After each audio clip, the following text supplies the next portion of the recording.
Letting go of people is something many of us struggle with because we're clinging to what was what we once had, or maybe even an ideal of what could have been. We have these attachments, and it's natural we're all drawn to what feels familiar, what feels safe. But holding on to a person doesn't mean holding on to happiness. Sometimes it can mean clinging to something that's no longer there. Relationships evolve, people change, and that's the nature of life.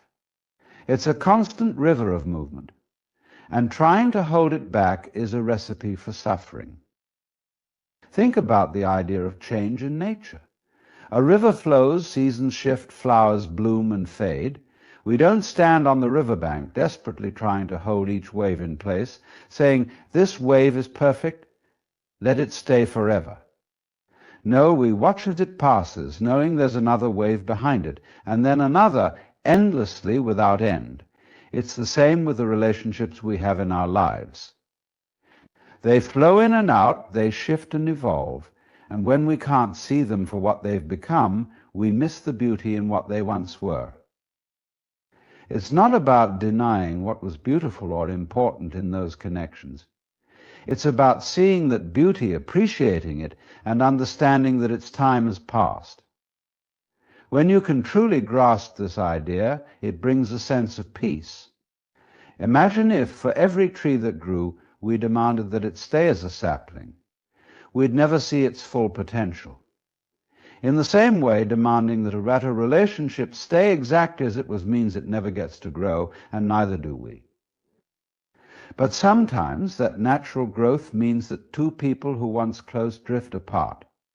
And if we're honest with ourselves, we know that's okay. It's okay for things to change, for dynamics to shift, even if we don't fully understand why. Just as you don't have to understand every gust of wind to feel it on your skin, you don't have to understand every reason for a person leaving your life. It simply happens, and resisting it doesn't change a thing. Letting go is often less about the other person, and more about allowing ourselves to step into the present just as it is. We're often holding on to memories, emotions, or hopes which pull us out of the moment. If we can let go of this attachment, if we can say, "Thank you for the time we had, and I'm letting you go," then we're finally living in the present moment. Now think about how light life could feel if you allowed yourself to release all that holding, all that grasping, holding on to someone who's not really there anymore. It's like trying to grab onto smoke. And what's so powerful about accepting change is that it invites a sort of flow back into life. You're no longer weighed down by the past, and you're open to the possibilities of what might come next. New people, new experiences, new joys, they can all come to you when you're not stuck holding on to what's gone. In the end, letting go is one of the most profound acts of kindness we can offer to others and to ourselves. We release them to continue their journey, and we release ourselves from living in a world of used to be and could have been. The natural flow of life continues, and so do we. Letting go doesn't erase what once was, it simply opens the door for what might be. So as we explore this idea of letting go, just remember to truly experience what's next. We must be willing to say goodbye to what was. That's when life begins again. Often the idea of letting go sounds simple, but in practice it can feel anything but that. When it comes to releasing someone from your life, we're dealing with emotions, memories, even pieces of our own identity. After all, when someone plays a role in your life, it's not just their presence that matters, it's what you built around it. The routines, the places you went together, the ways they mirrored back parts of you that you valued or even questioned. Letting go of a person often means letting go of a version of yourself, and that can feel like a small loss within a larger one. But what if we looked at it differently? What if letting go wasn't about losing something, but rather making room? Imagine you're carrying around a big, heavy backpack filled with memories, expectations, maybe even unresolved feelings. Now, every time you try to take a step forward, you feel the weight of that bag, pulling you back, reminding you of what once was or what you wish could be. You could say, this weight makes me stronger, and sometimes it does. But at a certain point, if we're carrying too much, we can't move forward with ease. It becomes too exhausting, too restrictive. So what if letting go was simply a way of lightening that load? You're not erasing anything, you're simply putting it down. You're saying, thank you for being part of my journey, and I'm choosing to move forward without carrying every piece of you with me. It's a shift in mindset from feeling as though we're losing a part of ourselves to realizing we're creating space for something new. Because only when we let go can we truly open ourselves up to what might come next. Sometimes letting go is about accepting that you can't control everything. You can't control how others feel, what they choose, or where life leads them. Holding on to the illusion of control only tightens that grip on what no longer serves us. If we try to force someone to remain a part of our lives, whether that's physically or emotionally, we are creating resistance. And resistance never brings peace, it only brings tension, frustration, and more suffering. Letting go is in many ways an act of trust. It's trusting that whatever is meant to be in your life will be there, naturally and without force. It's trusting that life has a flow, a natural rhythm, and that even if you don't understand every twist and turn, you're still being led where you need to go. That can be incredibly freeing. To realize you don't have to hold everything so tightly, you don't have to keep every memory in perfect condition or hold every person exactly where they were in your life. You're allowed to release it. And by doing so, you're allowing life to bring in what's next. Think about it. When you're constantly clinging to the past, it's as if you're looking over your shoulder, trying to keep sight of something that's already behind you. But the longer you look back, the less you see what's in front of you. You might miss the people who are there right now, or the opportunities waiting to unfold. Sometimes we're so fixated on holding on that we miss the very life that's happening all around us. And it's in these missed moments that we lose the richness of life. And so, letting go becomes a powerful way of stepping back into the present moment. It's about coming back to yourself as you are now without needing to pull anyone else along with you. You stand on your own 2 feet, not in a place of isolation, but in a place of inner freedom. You're free to experience life without feeling tethered to what has already passed. It's almost as if you're giving yourself a gift, the gift of possibility, the gift of new beginnings. Letting go isn't an abandonment of what was, it's a gentle embrace of what is. It's seeing the beauty in the fleeting nature of life and understanding that what once was real doesn't lose its value when it's released. It's still part of you, part of the tapestry of your experiences, but it doesn't need to define or restrict you. By letting go, you're saying, I value you, I appreciate the time we shared, and I'm allowing both of us to continue evolving. In the end, letting go is one of the greatest acts of love we can offer. We release what we can't change, we accept what is, and we open ourselves to what might be. Let go, trust the process, and watch as life fills the space with new wonder. Sometimes we find ourselves in situations where we're holding on to someone out of habit, or even a kind of quiet desperation, thinking that their presence is essential to our happiness or stability. Yet deep down there's this subtle awareness that clinging to them may not be in our best interest. It could be someone we have outgrown, or maybe it's someone who no longer treats us in a way that's aligned with who we are now. Yet the fear of change, of letting go, keeps us anchored, stuck. But imagine if we could step back for a moment and see that this clinging is not really about them, it's about us. We hold on to people not because they're necessarily right for us, but because they represent something we feel we need. It might be security, validation, or a way to fill a void. And when we place this need onto someone else, it's like putting the weight of our happiness on their shoulders. We're saying, I need you to fulfill this part of me.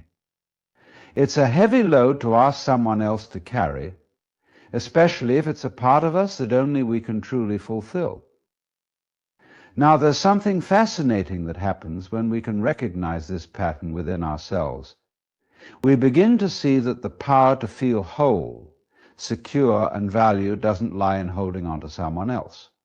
It lies in nurturing those qualities within ourselves. And when we start to nourish our own sense of peace and wholeness, the attachment that once felt so intense and immovable starts to soften. The need to keep someone close, even if it's detrimental to our own growth, begins to fade.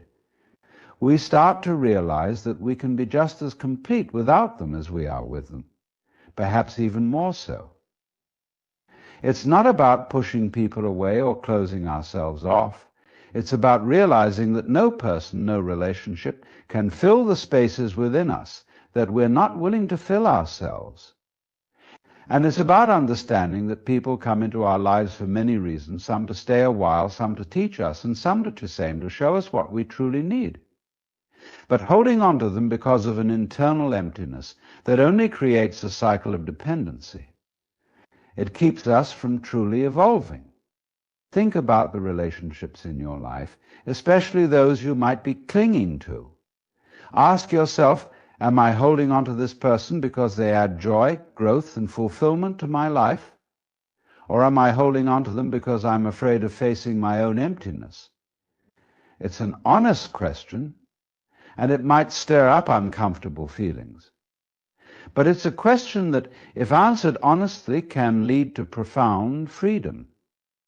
When we face our own insecurities, we free others from the burden of having to soothe them. By shifting from this place of dependency to a space of self-sufficiency, we begin to relate to others in a whole new way. We're no longer looking to them to fix something inside of us, but rather to share in the experience of life. It's a dynamic of mutual respect, not of quiet desperation. And in this way, we're able to love people more freely because we're not afraid of losing them. We're able to be more present with them because we're not grasping for their validation. When you think about it, this shift from dependency to self-sufficiency allows us to truly enjoy the people in our lives rather than cling to them.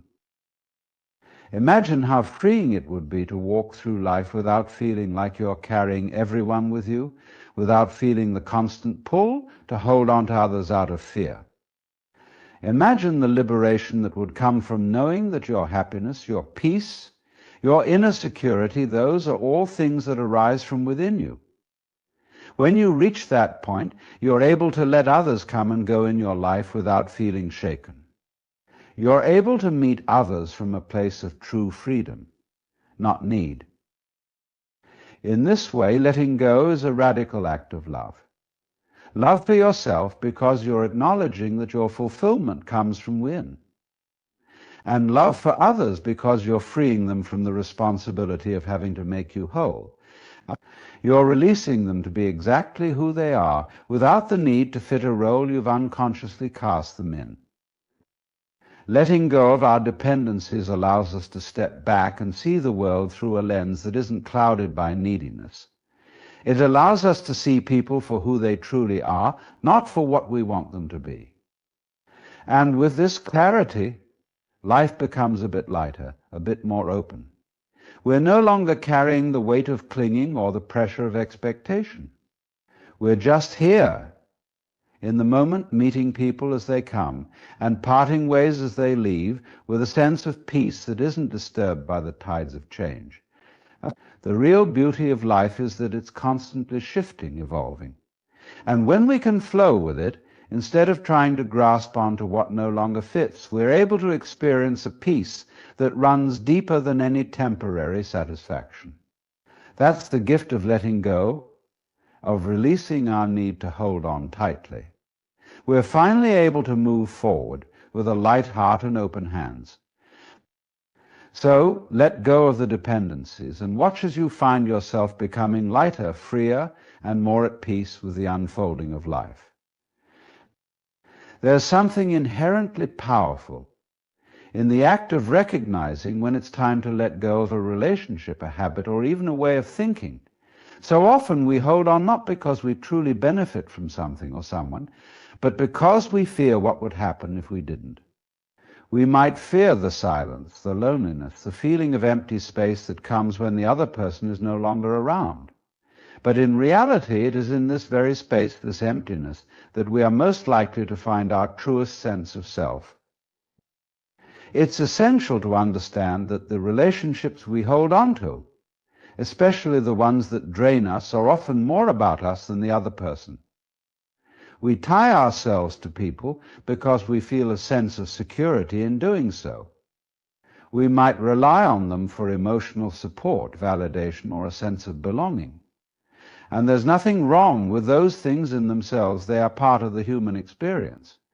But the danger comes when we start to rely on others to fulfill needs that only we, in truth, can fulfill ourselves. You see, we often mistake the presence of others for a sense of completeness. We think that by holding on to someone we are somehow more whole. But what happens when that person is no longer there? We feel exposed, vulnerable, and often lost.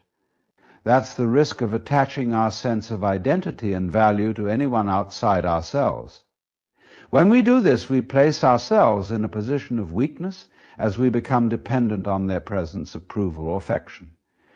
And this dependency is what makes letting go seem so difficult. Letting go is not about abandoning the person, nor is it about shutting them out of your life. It's not about devaluing their presence or importance. It's about realizing that your own happiness and fulfillment can exist independently of another. That your value, your sense of self, your joy, those things are not dependent on anyone else. You were whole before they entered your life, and you will remain whole after they leave, even if the process of letting go feels uncomfortable at first.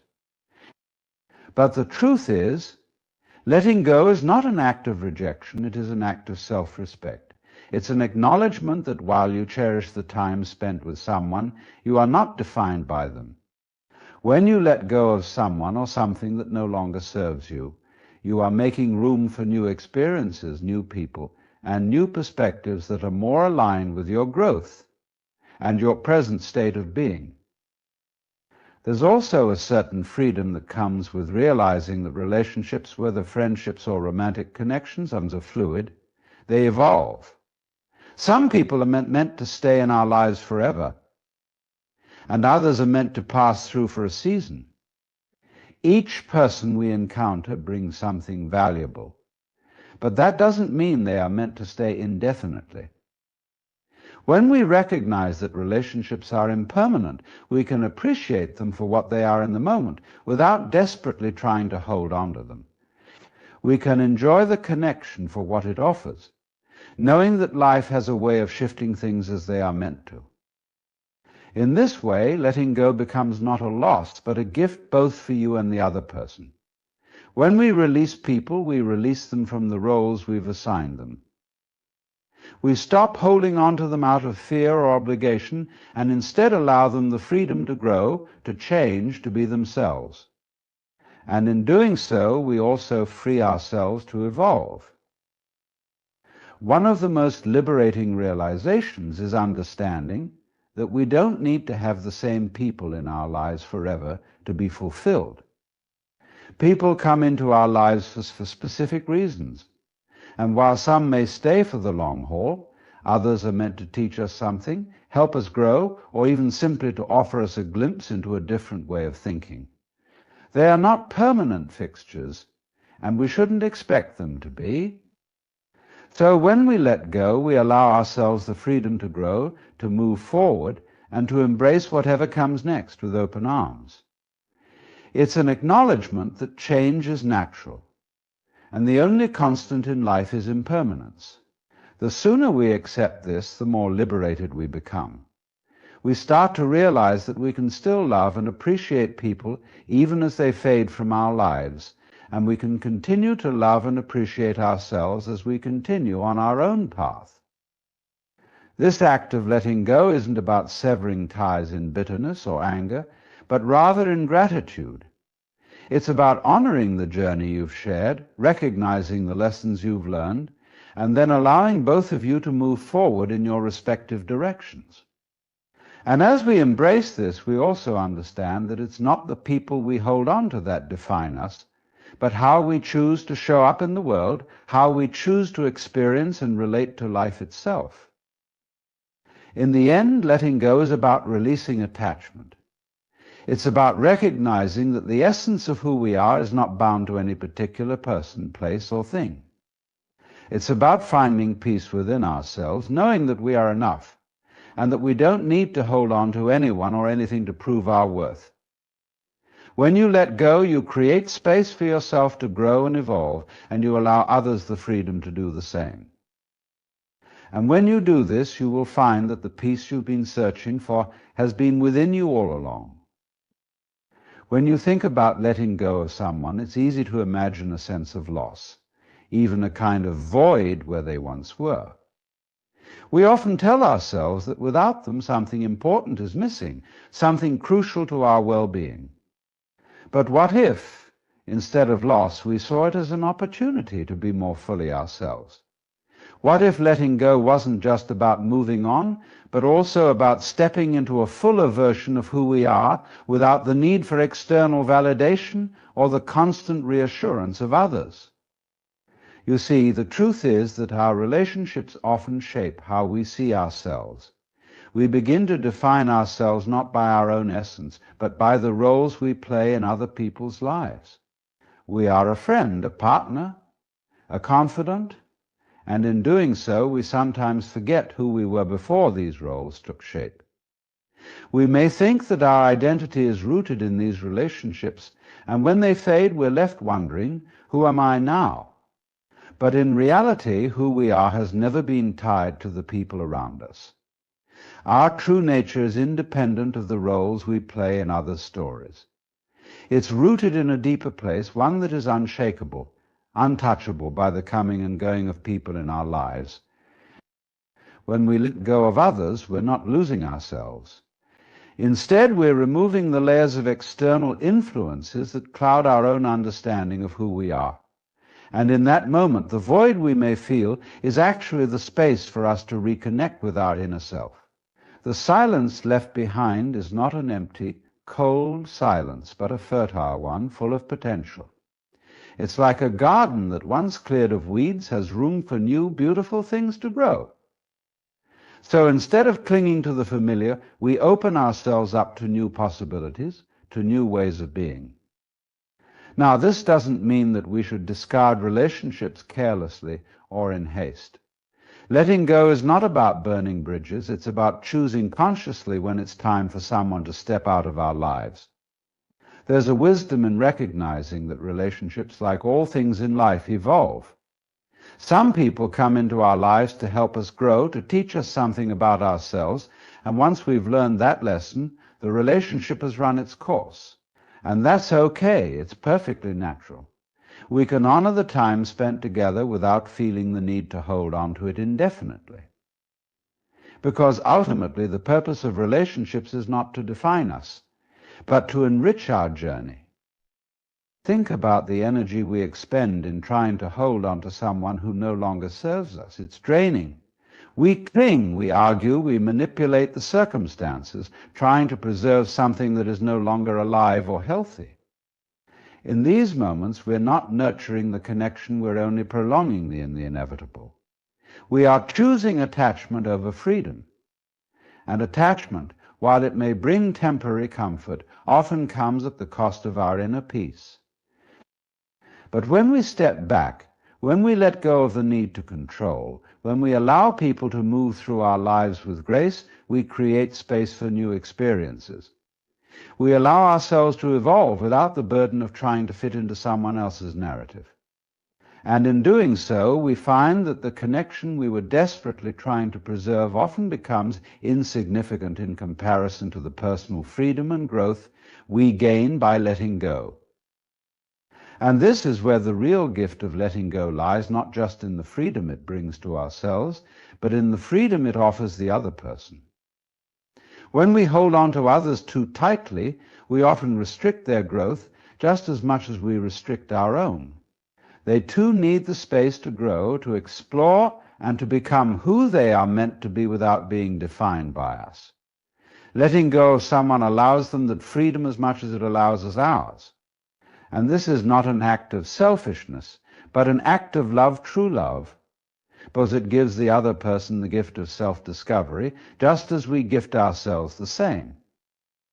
When we embrace the natural flow of life, when we realize that people come and go, we stop attaching our worth to their presence. Our worth was never dependent on anyone, after all. It is inherent, unshakable, and constant. When we understand this, we are free to be ourselves in every moment, not beholden to others for our sense of identity or happiness. We become the masters of our own lives, not by holding on to what no longer serves us, but by releasing it, trusting that we are whole just as we are. So as we let go of people, whether they are family, friends, or romantic partners, we aren't letting go of love or connection or meaning. We are simply letting go of the attachment, of the idea that someone else is responsible for our joy, our fulfillment, or our sense of self. By releasing them, we free ourselves to grow, and we free them to grow. And in doing so, we open ourselves to the infinite possibilities that await when we stop clinging to the past and step into the present fully and unapologetically. In the end, we find that the space we create by letting go is not empty, it is full of potential, full of new experiences, and full of the person we were always meant to be.